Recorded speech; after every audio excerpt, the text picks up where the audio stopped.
+2 അല്ലെങ്കിൽ ഡിഗ്രി കഴിഞ്ഞ് ഒരു കരിയർ ആഗ്രഹിക്കുകയാണോ നിങ്ങൾ? എങ്കിൽ നിങ്ങൾക്കായിതാ ഒരു സുവർണാവസരം. ലോജിസ്റ്റിക്സ് ഇനി 100% സൗജന്യമായി പഠിക്കാം, തൊഴിൽ നേടാം. കോഴ്സ് 6 മാസത്തെ ലോജിസ്റ്റിക്സ് വെയർഹൌസ് സൂപ്പർവൈസർ. 18നും 30നും ഇടയിലുള്ള യുവതീ യുവാക്കൾക്ക് അപേക്ഷിക്കാം. തികച്ചും സൗജന്യമായുള്ള താമസം, ഭക്ഷണം, യൂണിഫോം എന്നിവയോടൊപ്പം പരിശീലനവും ലഭിക്കുന്നതായിരിക്കും.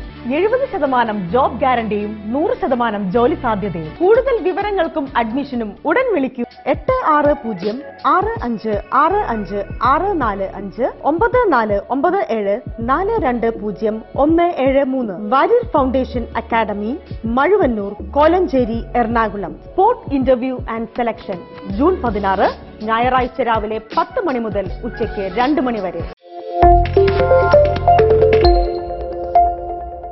സർക്കാർ ഭൂമികൾ കയ്യേറ്റക്കാരിൽ നിന്നും ഒഴിപ്പിച്ച ഭൂരഹിതർക്ക് മുൻഗണനാക്രമത്തിൽ പതിച്ചു നൽകണമെന്നും ഭൂമി പതിച്ചു കിട്ടാൻ അർഹതയുള്ളവരുടെ പട്ടിക റവന്യൂ വകുപ്പും തദ്ദേശ സ്വയംഭരണ വകുപ്പും ചേർന്ന് തയ്യാറാക്കണമെന്നും ഗുണഭോക്താക്കളെ കണ്ടെത്തുന്നതിന് അപേക്ഷ ക്ഷണിച്ച അർഹരായവരെ കണ്ടെത്തുന്നതിന് സർക്കാർ വിശദമായ മാർഗരേഖ പുറത്തിറക്കണമെന്ന 2008 ഹൈക്കോടതി വിധി ഉത്തരവ് പാലിക്കാതെ സർക്കാർ പട്ടയമേളകൾ നടത്തി ഭൂമി പതിച്ചു നൽകുന്നതിൽ പ്രതിഷേധിച്ചുകൊണ്ടും കോടതി ഉത്തരവ് പാലിക്കാത്ത അധികാരികൾക്കെതിരെ അന്വേഷണം നടത്തണമെന്നും ആവശ്യപ്പെട്ട നവകേരള സദസ്സിൽ സമർപ്പിച്ച പരാതികളിൽ അടിയന്തര നടപടി സ്വീകരിക്കണമെന്നും ആവശ്യപ്പെട്ടുകൊണ്ടാണ് മുൻ പഞ്ചായത്ത് മെമ്പർ ശിവൻ കദളിയുടെ നേതൃത്വത്തിൽ കുന്നത്തുനാട് താലൂക്ക് ഓഫീസ് പടിക്കലിൽ പ്രതിഷേധ നിൽപ്പ് സമരം നടത്തിയത്.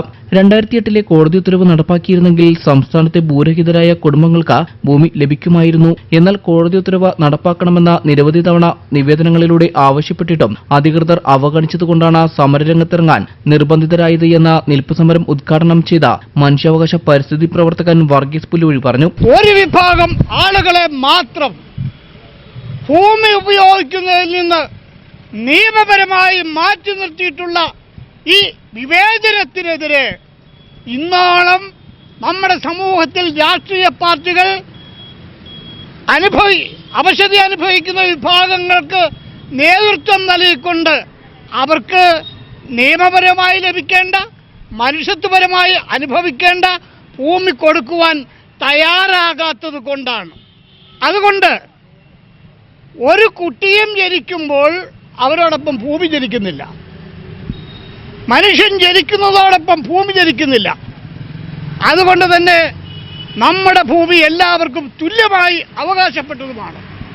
അതൊരു വിഭാഗം ആളുകൾക്ക് മാത്രമായി ഉപയോഗിക്കുന്നതിന് ഏത് രാജ്യത്തായാലും ഏത് സമൂഹത്തിലായാലും നിലവിലുള്ള നിയമങ്ങൾ അന്യായമാണ്.